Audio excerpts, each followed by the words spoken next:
Salom do'stlar, bugungi videoda har doim qiladigan, lekin aslida noto'g'ri bo'lgan 7 ta odatimizni ko'rib chiqamiz.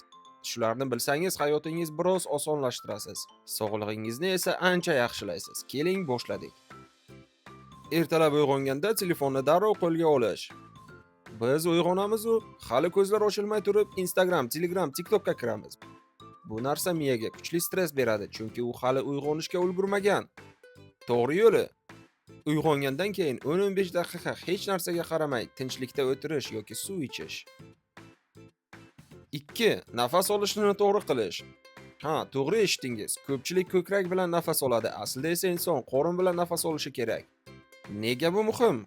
Qorin bilan nafas olish stressni kamaytiradi, miyada kislorod ko'payadi, kuch tiklanadi. 3. Vaqt bo'lmaganda ovqatni shosha-pisha yeb qo'yish. Hamma qayergadir shoshadi. Nonushta 2 daqiqa, tushlik yurib yeylik, kechki ovqat TikTok ko'rib turib. Lekin hazm qilish uchun eng yomon narsa shoshilib ovqatlanish. Chunki miyada to'q bo'ldim signali kech keladi. Shu sabab ko'proq yeymiz. 4. Belda yotib telefon tomosha qilish. Bu holat bo'yin og'rig'iga, belda bosimga, ko'zda charchoq olib keladi. To'g'ri yo'li yotib telefon ko'rmaslik. Agar shart bo'lsa, hech bo'lmaganda suyanib o'tirgan holda ko'rish. 5. Doimiy ravishda belni bukib o'tirib ishlash. Kompyuter oldida o'tirish bizning davr kasalligi. Ko'pchilik stulga suyanmay oldinga bukilib ishlaydi. Natija bel og'rig'i, charchoq, kayfiyat tushishi. Oddiy yechimlar: orqani stulga suyash, ekranni ko'z darajasiga ko'tarish, har 40 daqiqada 2 daqiqa turib yurish. 6. Ko'p odam faqat chanqaganda suv ichishadi. Lekin chanqash bu organizmning kechikkan signali. Tana allaqachon suv so'rab yotgan bo'ladi. Suv yetishmasa, bosh og'riydi, kayfiyat tushadi, energiya kamayadi, teri quriydi. To'g'ri usul kuniga 2-3 litr suv ichish kerak.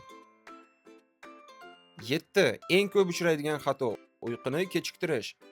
Yana 10 daqiqa video ko'raman. Keyin qarasang soat 2:40. Uyqu yetishmasa ertalab kayfiyat bo'lmaydi, bosh ishlamaydi, odam bezovta bo'lib ko'rinadi. To'g'ri usul hech bo'lmaganda 7 soat uxlang, vaqtni doimiy tuting.